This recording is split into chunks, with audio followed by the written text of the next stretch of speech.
And I guess, is it a human being in the womb? Yes or no?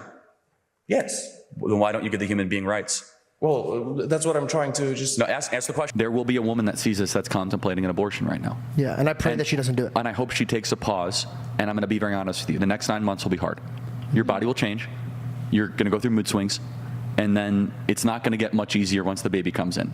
But it is worth it beyond anything I can put into words. DNA does not start in 6 weeks or 8 weeks or 10 weeks or 20 weeks. It starts at conception. And that's when you were formed. That's when you came into this world. What species is the fetus? The fetus is not a species yet. It's technically classified as a parasite until it is viable. So, I want to talk to you about something very quickly. I can't let you get past that. Are you saying a baby is a disease or a tumor? You just talked about sex-selective abortion is Nazi eugenics philosophy, which is that we will eliminate those that we don't want. Interesting. You're exactly right. You did get me on that one.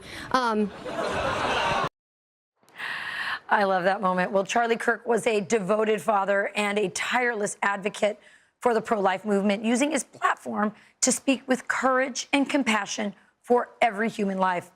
So how can we build upon that work that Charlie did? Well, here to discuss is Kristan Hawkins, the president of Students for Life of America. Through her organization, Kristan, you do a lot of the same work, just sort of compassionately arguing and persuading on the side of life. And what's fascinating with Charlie and with your work is that you can actually persuade people if you give them the facts.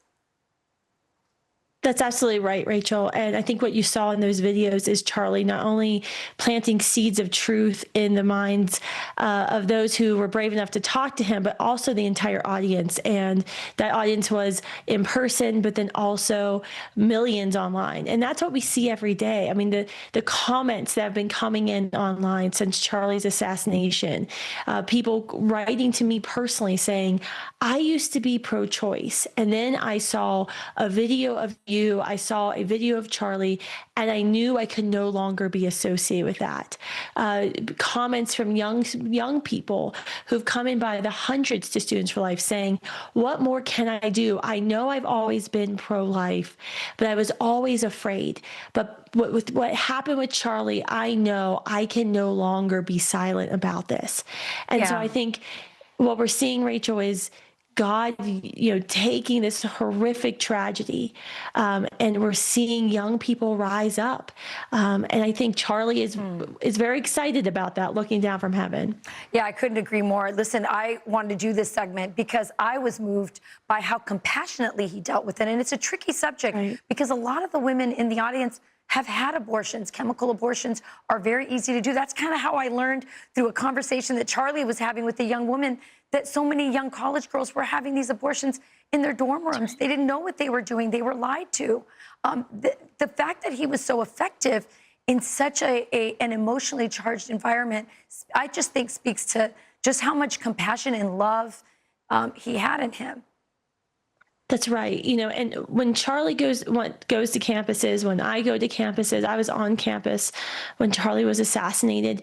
What we're doing is we're bringing the truth, and we're bringing reason, and it's with compassion.